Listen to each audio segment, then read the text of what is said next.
Okay, alright mga master, bago tayo gumawa, kape muna tayo. And okay, syempre dito na papasok yung pagkakataon na to. Okay, for this years, mga nakasama ko, mga salamuha ko, maraming salamat sa inyo lahat. And lalo sa partner ko.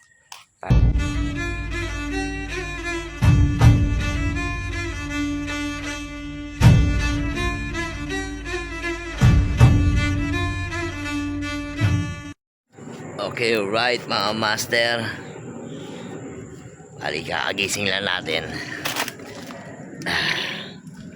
Okay, for today's video, may maintenance natin to si Buddy. Alam mo pang lalamove natin 3,000 kg mga master. Okay, date ngayon December 31 umaga. Bali ipa-flashing ko yung differential niya tsaka transmission, then tsaka magpapalit ako ng coolant kasi tubig lang linagay dito eh.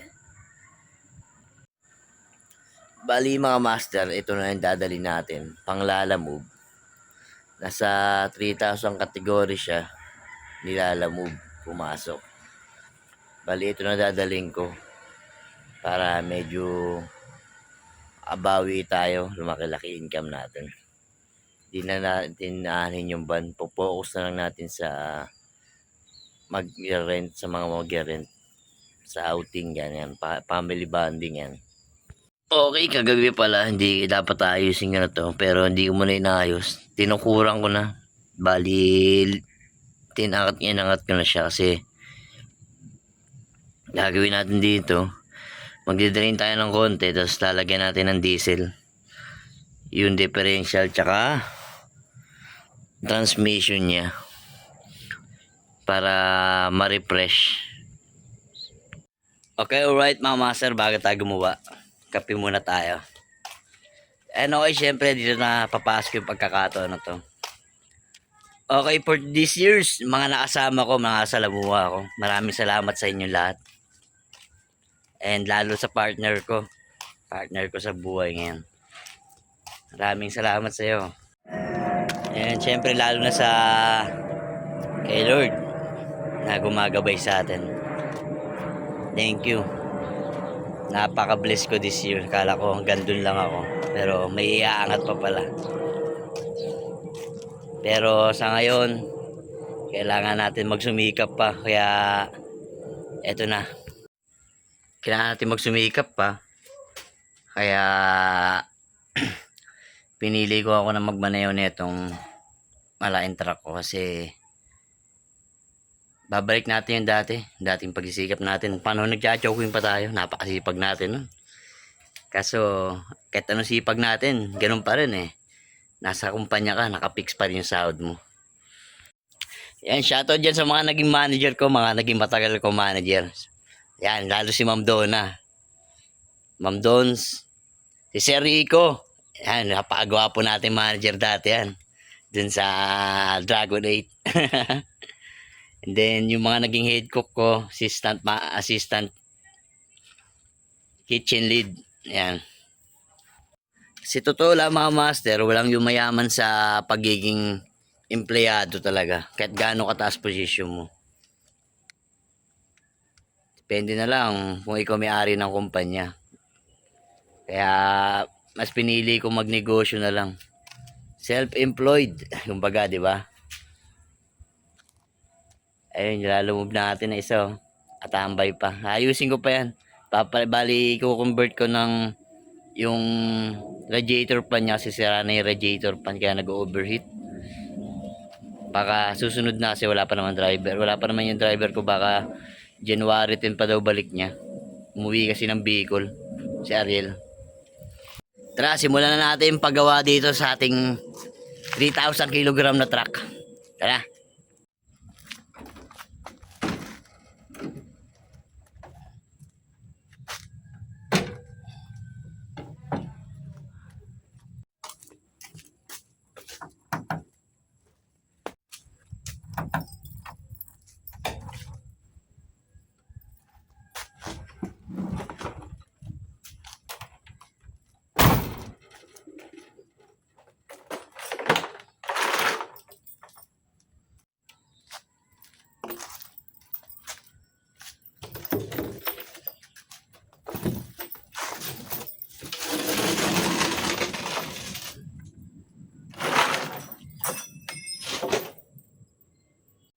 Okay, alright mga master, bali nagubad tayo kasi medyo marumi itong gagawin natin trabaho, kaya tara.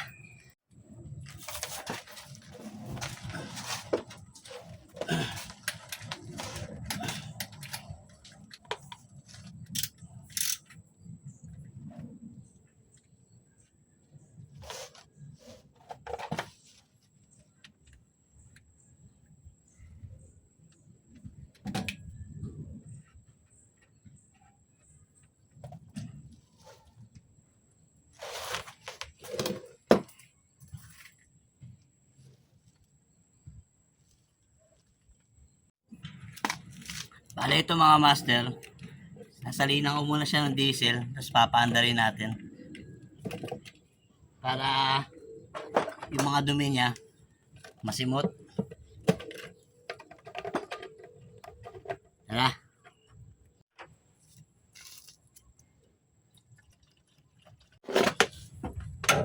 Medyo mahirap lang mga master kasi wala tayong camera on. Ito.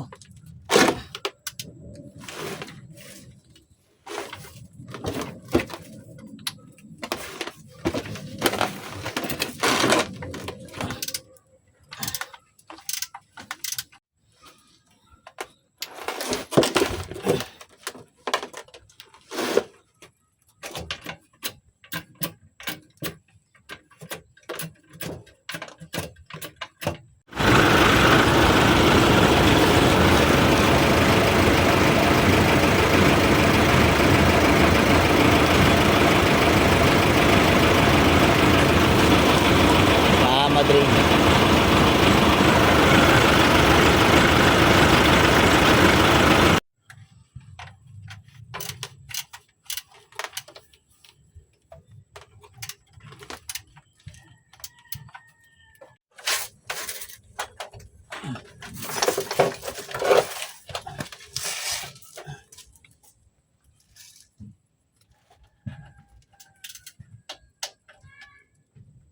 Ano kayo, right mga master, tapos na ako mag-drain. Ayan.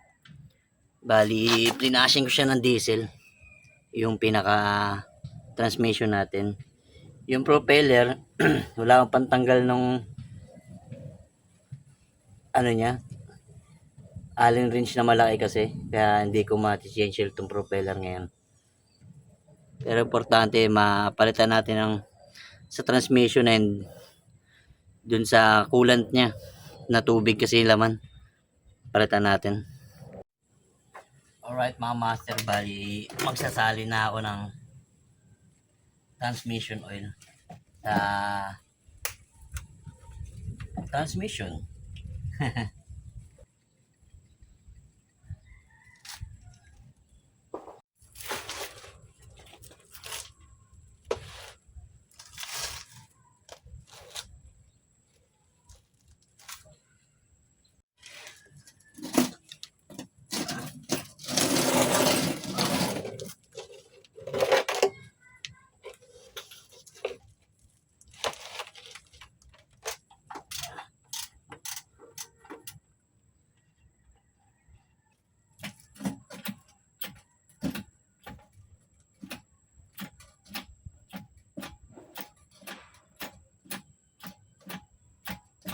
Alright, bali tapos na tayo magsali ng transmission oil. Gagawin naman natin is i-drain natin yung cooling system niya para mapalitan natin ng coolant. Alright mga master, bali gagamit pala akong radiator cleaner. Ito, para mas malinis yung radiator niya pag ginawa natin. Tara.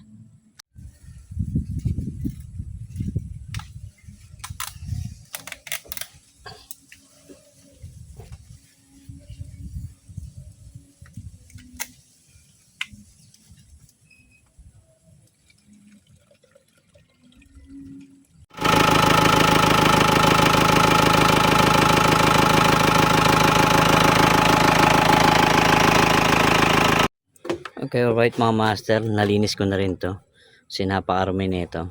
Pinanglinis ko lang dito sa Onrox saka buhangin para medyo May mga stain pa rin kasi hindi na kaya dukutin. Tsaka hindi na kaya palambutin ng ano. Kasi dapat chlorine yung ano, kaso wala. Kaya Sunrox na lang binili ko. Ngayon, didrain ko na mga master yung ano. Tara.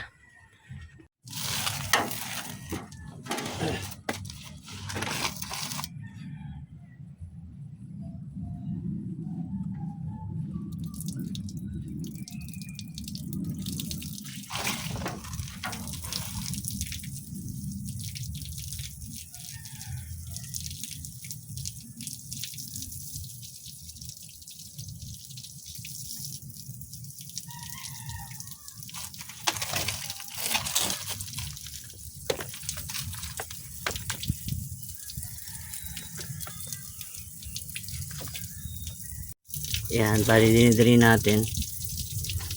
Puro lumot yung ano, wala namang kalawang pero puro lumot. Bali ngayon, papalitan na natin siya ng coolant mga master. Tayo na natin maubos, tapos papalitan natin ng tubig. Kasi ano pa yan mga master eh, may radiator flashing pa yan. Kaya kailangan malinis muna ulit. Pagpalit ng tubig, paandarin ulit para mag-circulate. And then tapon ulit. And bali magsasali na ang coolant mga master. Ito. Dito lang ko lang linagay kasi linagay akong diesel yung lagayan ng coolant.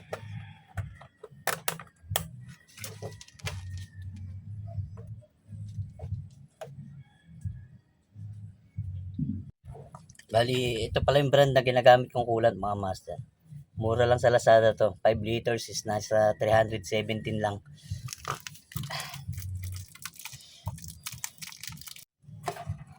Tara.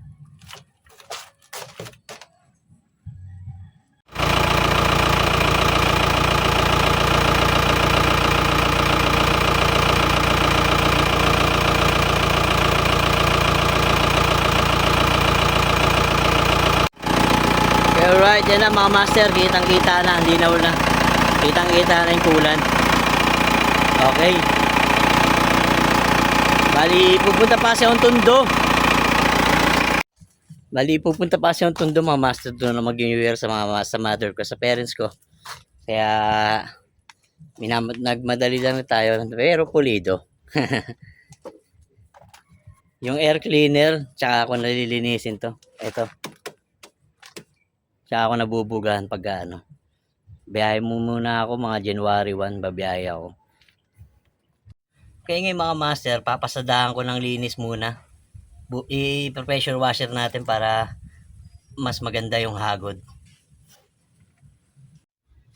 Yan mga master, bali lilinisin ko rin pala yung engine niya. Kaya pala nagmamadali ako. Yung engine niya lilinisin ko rin. Ang linis natin diesel mga master.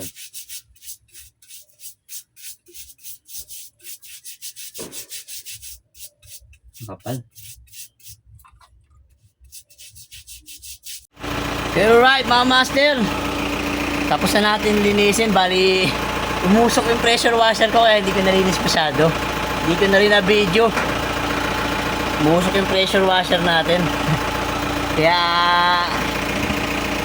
okay na, tapos na tayo. Napalitan natin ng coolant, transmission oil. Then next time natin yung change oil, tsaka yung paglinis ng air cleaner na ito, sasabay natin yung change oil. Kaya it's Master Court, the Jack of all trades ng Pinas. Peace bang!